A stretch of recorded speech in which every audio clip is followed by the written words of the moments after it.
How we diagnose the hemangioma? Again, on the ultrasound, echogenic spots, which are well demarcated. On CT scan, there is venous enhancement from the periphery of the center. In MRI, they have high intensity areas, and there is no need of an FNA.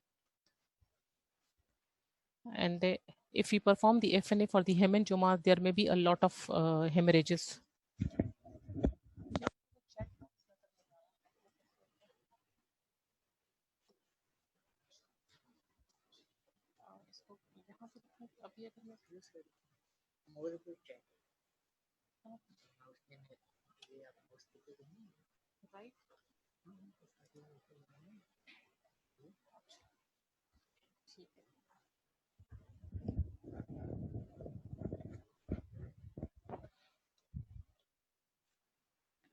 So you see the gross picture of the hemangioma. You see this one is the normal liver parenchyma, which is slighter, different color than the tumor.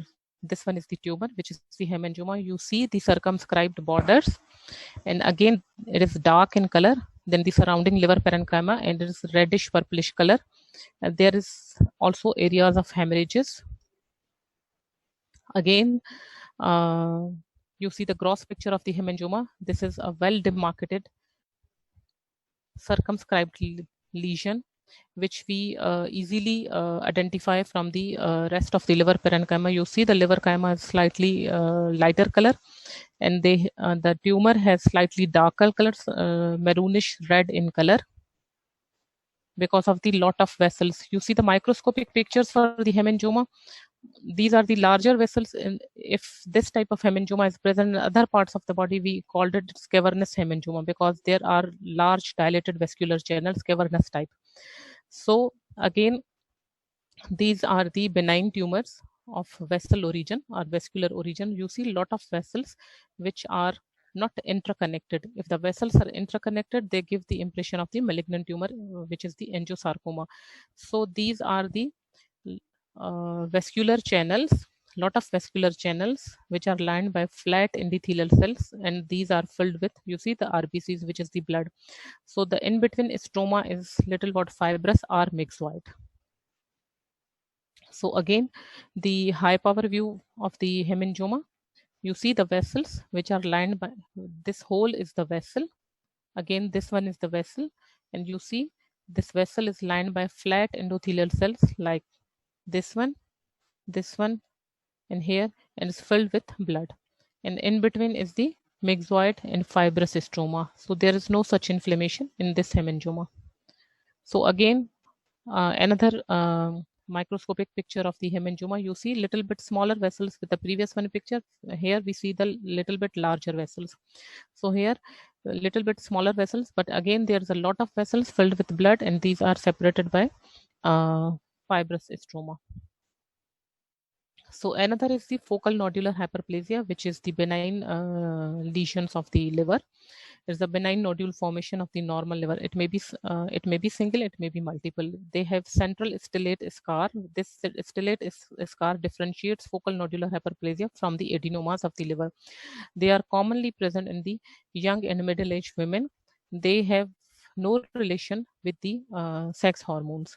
Usually they are symptomatic and they causes minimal pain. So if we see the gross description of the focal nodular hyperplasia, these are the well demarcated but unencapsulated lesions. So there is no capsule, but still these are the demarcated lesions, and you demarcate the lesion from the surrounding normal liver parenchyma. They are nodular in appearance, and they have lighter color than the surrounding liver parenchyma. They may be a single nodule. There may be multifocal, multiple nodules. Usually they are present in the subcapsular areas of the liver. The size ranges from 1 to 10 centimeter, maybe smaller of 1 or 2 centimeter, or maybe larger than 10 centimeter or more of the 10 centimeter. The cut surface, as we see in the as we read it in the gross features, there is central stellate scar, which are the fibrous scar which radiate into the surrounding tissue. So what are the microscopic features for the focal nodular hyperplasia? They are composed of the bland hepatocytes, which are the perfectly normal hepatocytes, but they are nodular in arranged in nodular pattern, and they are separated by the surrounding liver parenchyma by the slighter lighter color.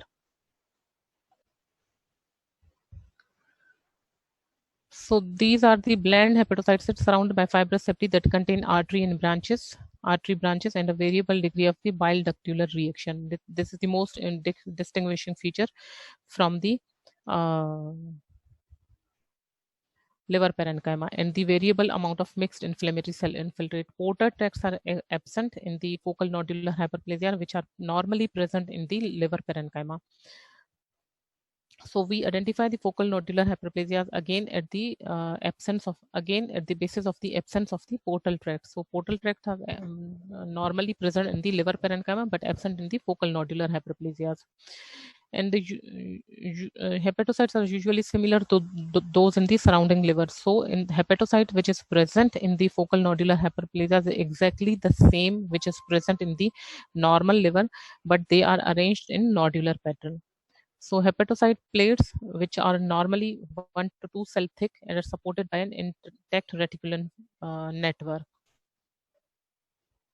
So you see the gross picture of the focal nodular hyperplasia. There are multiple small nodules, this one, and this one. You see, this one is the normal liver parenchyma, and the focal nodular hyperplasia area is the slightly lighter than the surrounding liver parenchyma. Here is central stellate scar. This one is the fibrous scar, which is radiating into the adjacent tissue. Again, is the focal nodular hyperplasia. You see the nodule, and there is central stellate scar, and this area is well demarcated, but there is no capsule which we seen in this picture.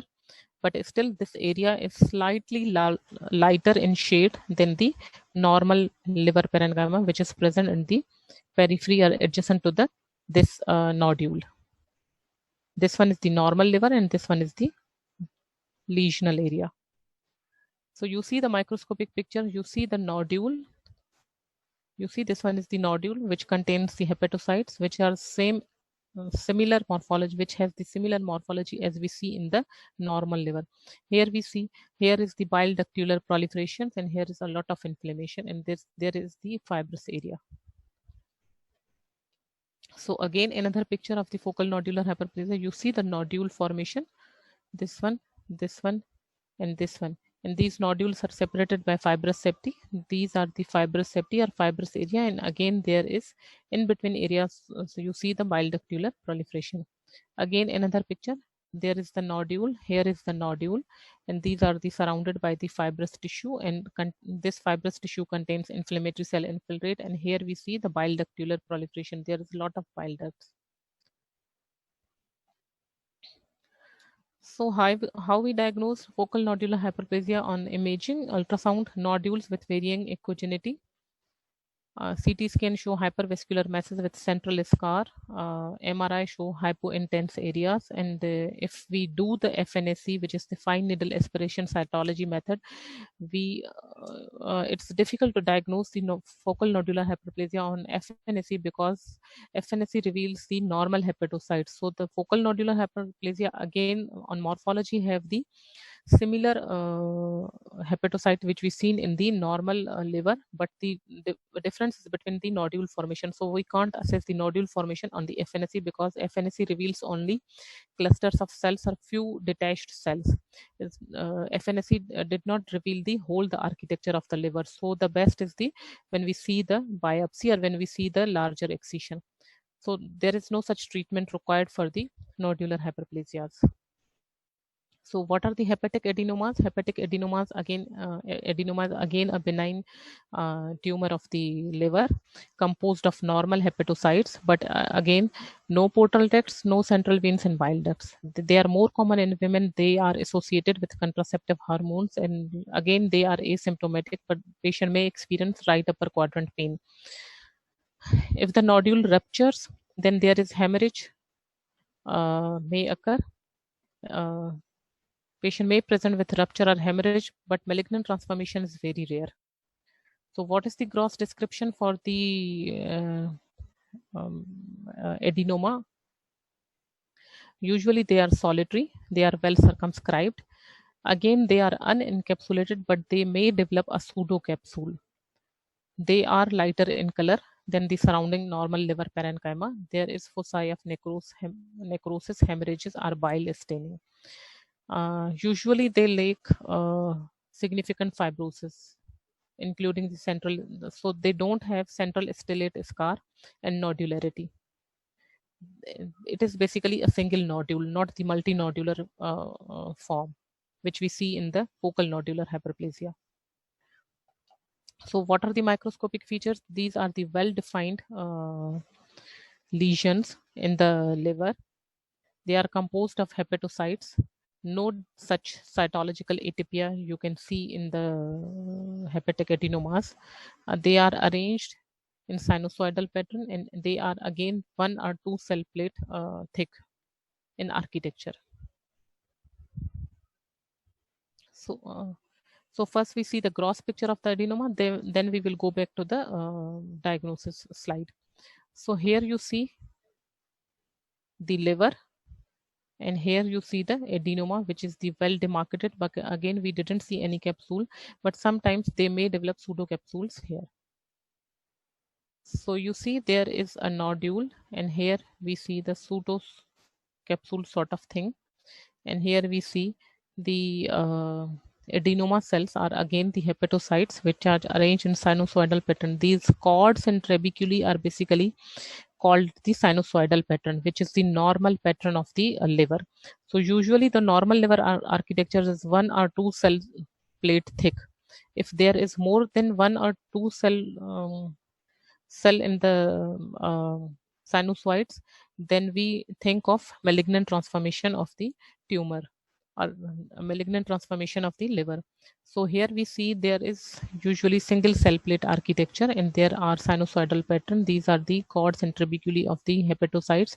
But again, in this area, which is the adenoma area, and we don't see any portal tract, any bile duct, or central vein. So we also differentiate the adenoma on the basis of the absence of the portal tracts, which are normally present in the liver parenchyma. This is basically the reticulin stain, which is the special stain on which we appreciate the reticulin or elastin fibers. So here we see the capsule, which is the pseudocapsule, and again this is the adenoma area, and this is the fibrosis area, which is rich in reticulin.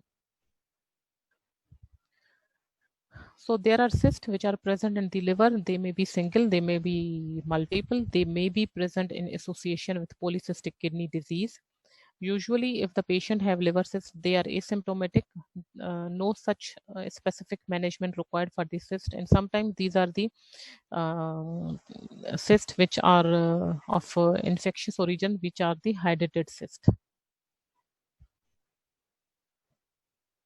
So malignant lesions, what are the malignant lesions of the liver? These are the, as the hepatocytes are the epithelial in origin, so usually we see the carcinomas in the liver. But there may be lymphomas, but there may be metastasis which liver receives from the other organs. So the common malignant tumor of the liver is the hepatocellular carcinoma, which have multiple types, which have acinar pattern, which is trabecular pattern, clear cell pattern, or nesting pattern. Fibrolamellar carcinoma is a type of hepatocellular carcinoma which has lot of fibrosis. Then hepatoblastoma, which is the childhood tumor. Intrahepatic cholangiocarcinoma, which is the malignant tumor of the bile duct, and others includes the metastasis and lymphomas. So what is the incidence of the hepatocellular carcinoma? It's the most common primary liver cancer. Common tumor in the Saudi men and increases in the United States and all over the world. So risk factors for the hepatocellular carcinoma is usually hepatitis B and C, alcohol, aflatoxin, and others, which may be drugs. What are the clinical features for the hepatocellular carcinoma? Patient may have weakness, weight loss, right upper quadrant pain, which is the most common, may be asymptomatic. Uh, it worsen if of pre-existing chronic liver disease. Patient may have acute liver failure. On examination, if it it is superimposed on the hepatitis B or C, you can see the signs of cirrhosis. Liver is enlarged, hard, right upper quadrant mass. There is liver bruit, which is rare finding. So, what are the gross features of the hepatocellular carcinoma? They may be unifocal, they may be multifocal. When they are present multifocal form, it may be misdiagnosed as radiologically or clinically as the metastasis. Usually, because usually the metastatic tumor to the liver is usually presented as multifocal masses. So, although hepatocellular carcinoma may present as multifocal presentation, but usually they are unifocal. When when we see there is multiple nodules in the liver, the clinician and radiologist first think of metastasis, but it may be hepatocellular carcinoma or diffusely infiltrative soft tumor. It is paler than normal tissue and may be green due to the bile, because the hepatocellular carcinoma have tendency to secrete the bile, which is the brownish greenish color pigment which are coming from the hepatocytes. There may be hemorrhages, there may be necrosis. Liver usually cirrhotic or often enlarged. So, what are the patterns for the hepatocellular carcinoma? Patterns may be trabecular, which is the most common pattern, with four or more than four cells in the trabeculae, surrounded by a layer of flat endothelial cells, which are the Kupffer cells. Also, you see the clear cell variant. There is giant cell, there is spheloid, pseudoglandular. There is presence of sinusoidal vessels surrounding the tumor cells. Uh, the liver cell, the hepatocellular carcinoma cells may be polygonal with distinct cell membranes. There is abundant granular and eosinophilic cytoplasm, higher NC ratio than normal. They are rounded nuclei with coarse chromatin, enlarged prominent nucleoli, and thickened nuclear membranes. These all are the features of the malignancy and atypia.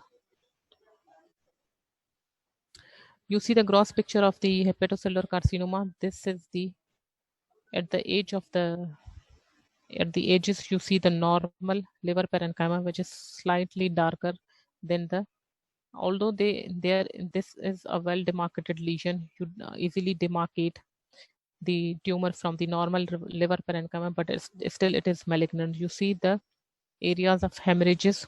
These darker areas are the areas of hemorrhage in between the tumor, and the tumor is slightly lighter color than the surrounding liver parenchyma. Again, here we see multiple patterns. This one is the pseudoglandular pattern. This one is the giant cell pattern, trabecular pattern. This one again is the trabecular pattern. This is the nesting pattern, and these are the sheets. This is the high power view of the hepatocellular carcinoma. We see the trabecular and acinar pattern. Here we see the sinusoidal cells which encircle the nest of the hepatocellular carcinoma cells. Again is another pattern. You see little bit clear cytoplasm. So this is the clear cell variant. Again, there is variability in the nuclear size, and these are the basically pseudo spaces. Maybe these spaces may be of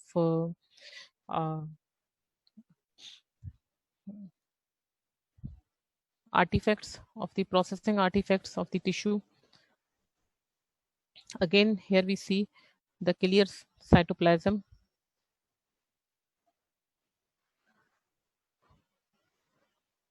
So metastasis to the hepatocellular, what are the common sites for hepatocellular carcinoma to be metastasized? It metastasizes to the rest of the liver. Like if the tumor is present in the one lobe of the liver, like right or left lobe, it may metastasize to the other lobe of the liver. Portal vein, lymph nodes, either it could be abdominal or other lymph nodes present in the body, lung, bone, brain, any part of the body, the hepatocellular carcinoma may metastasize. What are the systemic features which produced by hepatocellular carcinoma? It is hypercalcemia. If metastasized to bone, there is hypoglycemia because of the abnormal liver function, abnormal glucose absorption, hyperlipidemia, hyperthyroidism. How we diagnose the hepatocellular carcinoma? There is certain serum markers for the hepatocellular carcinoma, which are the alpha fetoproteins, which we detected in the serum of the blood. Detected in the serum, which is taken from the blood of the patient. In patients which are suffering from hepatocellular carcinoma, alpha fetoprotein levels may be raised, but they may be normal. So raised value may be suggestive of hepatocellular carcinoma, but not always. Elevation seen in more than 70% of the patient, but not in every patient. So what are the clinical presentations for the hepatocellular carcinoma patient? There is elevated alpha fetoprotein levels, which we detect in serum. Then ultrasound, in ultrasound we see there is a lesion or tumor. Then CT scan, again very early arterial perfusion, we seen MRI and biopsy. Biopsy is the gold standard. So what are the prognostic features for the hepatocellular carcinoma? Is the prognosis depending on the tumor size, extrahepatic spread. If the smaller the tumor size, better the prognosis. If the tumor is limited to the liver, again the prognosis is better. But if the tumor is metastasized to the other parts of the body, then again prognosis is bad. Underlying liver disease, if there is no such cirrhosis, then again it may contribute to the betterness of the prognosis. And patient's performance, or patient's itself status. Okay, what is the health status of the patient? Again, the best treatment for the hepatocellular carcinoma is the either you remove, if only one lobe of the liver is involved, you may remove the one lobe of the liver, and if the rest is normal, then you may leave the rest of the lobe. If the whole of the liver is involved, then liver transplant is a better option, but it is not widely available. So resection for the hepatocellular carcinoma feasible for the small tumors with preserved liver function. But if the liver function is abnormal, then resection is no such produce any betterness to the patient's health. If the liver is cirrhotic, then there is abnormal liver function, and liver function is also is liver does not functions properly, then no need of resection.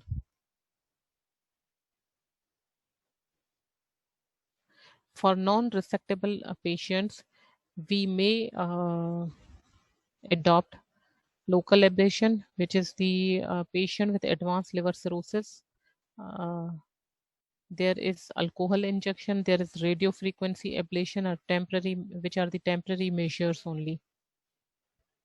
So what is the chemomobilization? It is the inject the chemotherapeutic drugs selectively in hepatic artery, which then inject an embolic agent, which basically thrombosed or stop the blood supply to the tumor, and there may be ischemia or infarction of the tumor.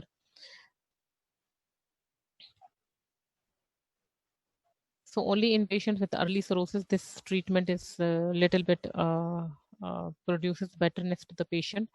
But if no role of systemic chemotherapy in these patients which are the non-resectable, which has the non-resectable tumors. Fibrolamellar carcinoma again is basically the type of hepatocellular carcinoma which is occurring in the younger age group, 5 to 35 years of age. It has no relation with cirrhosis, and again the alpha fetoprotein levels are normal in fibrolamellar carcinoma. In fibrolamellar carcinoma, basically there is parallel arrangement of the tumor cells with a lot of fibrosis in between. So CT scan shows typical stellate scar with radial septa showing persistent enhancement with such type of radial stellate scar we see in the focal nodular hyperplasia also. So what is the gross description for the fibrolamellar carcinoma?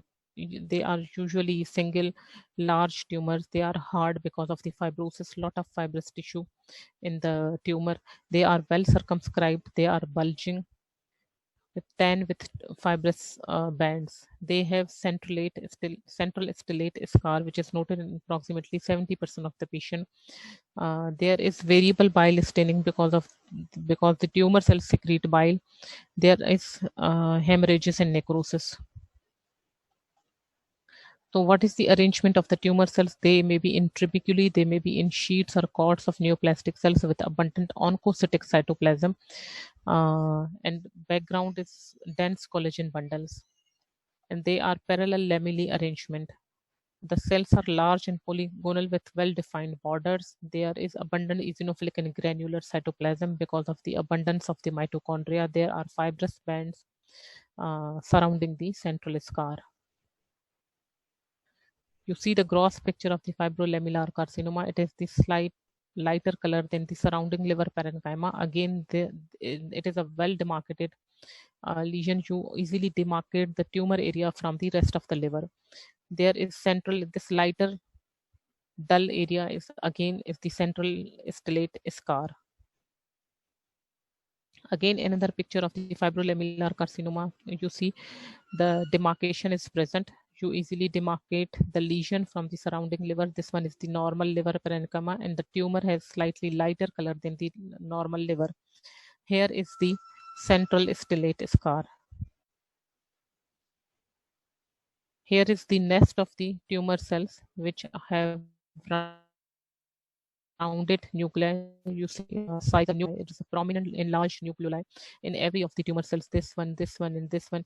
These blackish dots are basically the prominent nucleoli in the nuclei, and there is abundance of the cytoplasm. You see this whole eosinophilic area, which is the pink area, is the eosinophilic and granular cytoplasm. In granular, we see there is dotted areas, dotted pinkish granules in the cytoplasm, and here we see the abundance of collagen, which are parallelly arranged collagen bundles in the fibrolamellar carcinoma. This is the classic picture of the fibrolamellar carcinoma. Again, we see the arrangement in nest. There is abundance of cytoplasm, which is the pink cytoplasm, eosinophilic granular pink cytoplasm. There is rounded nuclei with enlarged prominent nucleoli. This one, and again there is parallelly arranged collagen bundles in between the tumor nest. So what is the secondary tumors to the liver? They are the liver is the common site to receive the metastasis from the rest of the body.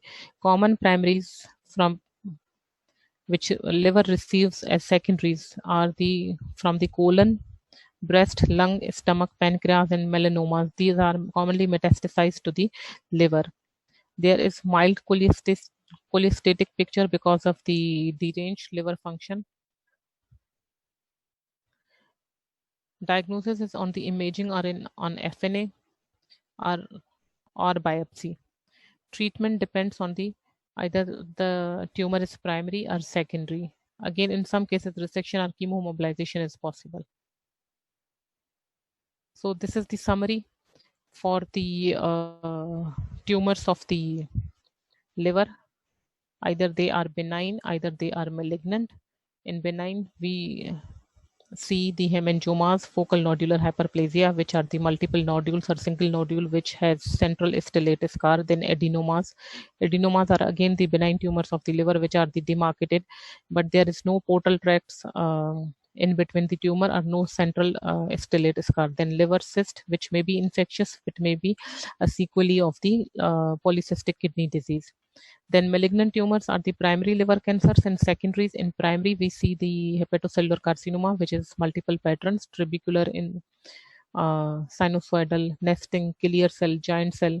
Then fibrolamellar carcinoma again is a type of hepatocellular carcinoma which has lot of fibrosis, which has nesting pattern of tumor cell arrangement, and there is parallelly arranged collagen bundles. Then hepatoblastomas are the childhood basically tumors. They have mixed epithelial and mesenchymal component, and they have primitive type of cancer cells. And then metastasis, the liver commonly receive metastasis from the colon, breast, and the pancreas and the melanomas. Again, if we see the metastasis, then again liver is also involved by lymphomas, which may be high grade lymphomas. Usually they are high grade lymphomas. Again, liver receive melanomas, which is the tumors of the melanocytes, which usually present in the skin and metastasize to the liver. So this is the end of the lecture. If anyone have question, please ask.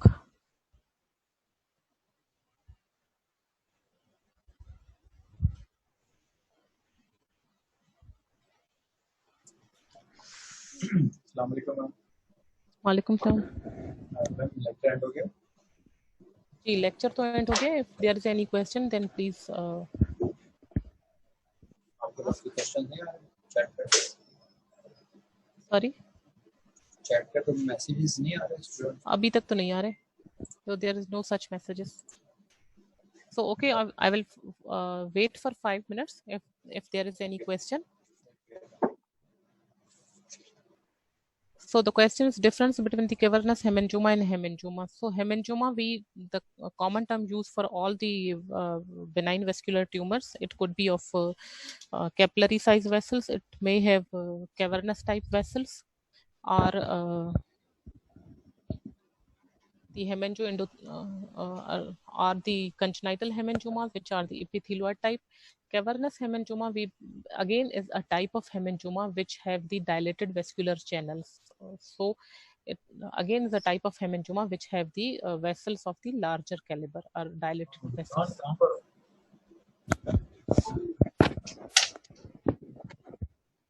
यार वो तुम्हारा एक tool मेरे घर पे रह गया यार, वो पाना था कुछ जिसका ना खुलने वलने का नेटवर्क था। हाँ मैं घर पे रह गया तो मेरा कुछ बैग में है, तो तुम बताओ मुझे।